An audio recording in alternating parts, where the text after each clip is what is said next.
Ladies and gentlemen, welcome to Craft Couch here at Rattle and Hum in Midtown Manhattan. I'm really jittery now. I need a beer. Just zoom in on that for me right now, right here.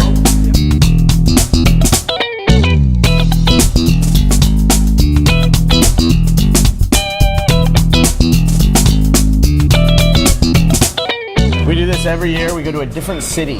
Oh, wow. Every year for a hockey game. You know, I'm from Michigan originally, so I'm a big Red Wings fan. Not another Red Wings fan. Sorry, Really? I'm sorry.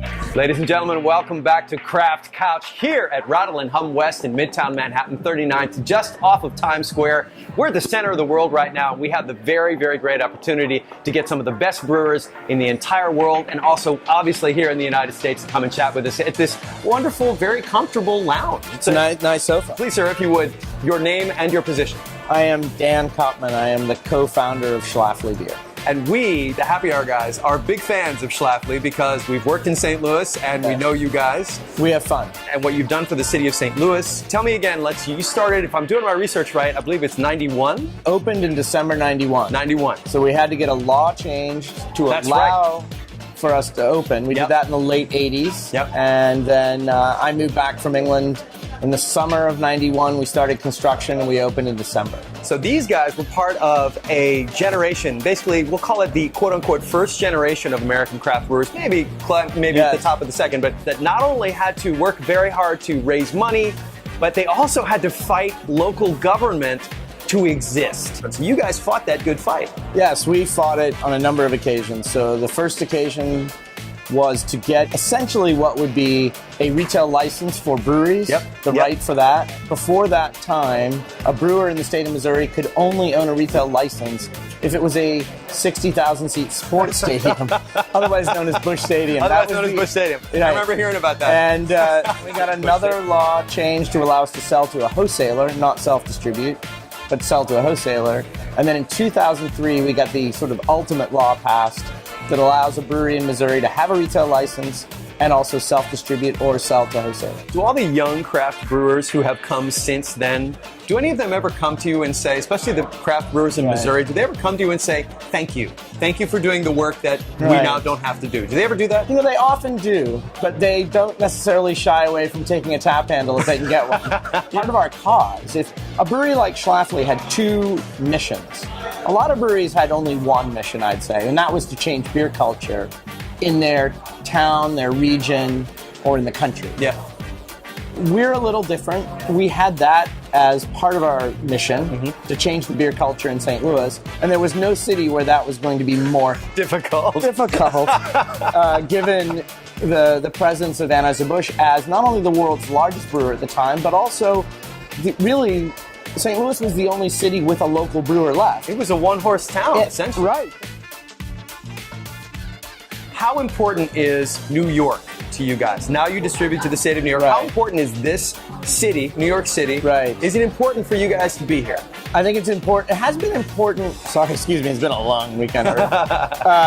It's been important for years, for a number of years already, as a way of getting to know what the larger craft beer world is like. Yeah. So it gives us some exposure to breweries around the world, really, when we come here.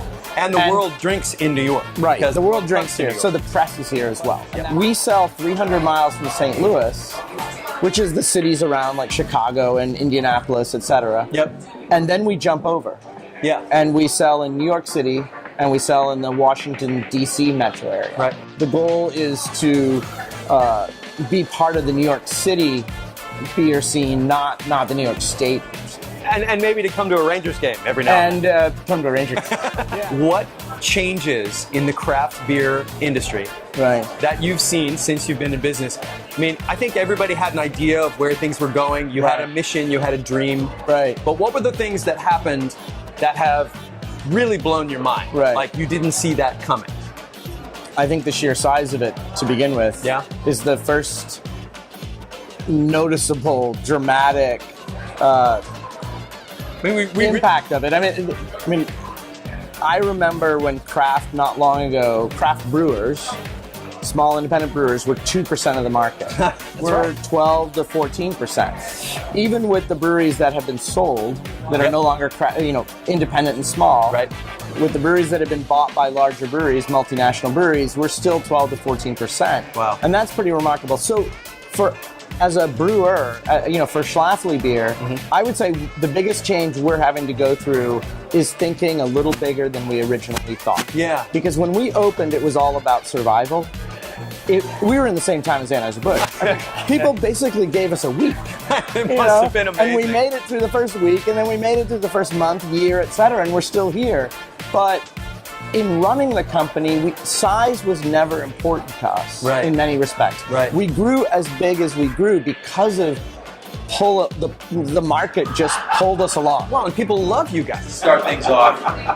This is who we're talking to right here. Schlafly Brewing, St. Louis, Missouri. And the other big change, I think, for us, that maybe others have started with, is this willingness or this ability to say, okay, we can go beyond making traditional beer styles, and we're comfortable innovating with non-traditional brewing ingredients. Speaking of which, what do we have in front of us here? I mean, it's somewhat traditional, but it's a little bit of a twist, not really, What do we have? So we have an American unfiltered wheat beer, that is fermented with real fruit. So when we started exploring the idea of making fruit beer, so in this case it's raspberry, one of the ideas or thoughts we had is the nose on this is amazing. We didn't want to use an extract or a concentrate. Good. They're used at the back end of the process. Beer is in the bright tank ready to be packaged. Yeah. And you can back sweeten or with a concentrate or add an extract. Yeah. And that works. But we said to ourselves, why don't we do essentially what would be a mixed fermentation? Wow. And we'll buy raspberry puree. So take whole raspberries, have them pureed. And let the yeast have at that as well as your Exactly, because what we were after was something that would finish dry. So I could drink that. I could drink. Yeah, it's tart. It's light. It's tart. It's not. It's not a big gulp. Basically, it doesn't taste like something that's been overly sweetened, or where the sweetness, the fruit part of it has been sort of slammed on the last part of the process. Well, this is a fantastic beer. Yeah. Many other beers that they make are wonderful. You guys should look for Schlafly wherever you see it, because you know it's going to be a really quality craft. And if there's anything you'd like to say before we wrap up, I know you got a hockey game to get to, but anything you'd like to say to the happy hour guys / craft couch universe out there, from Schlafly to you guys at Open Mic. Enjoy beer and have fun. And let's go Blues. That's it. See, now I'm from Michigan originally, so I'll say let's go Blue. And that was for me too. There you go. Cheers. Cheers. Thanks. Thanks, guys. We'll see you next time on Craft Couch.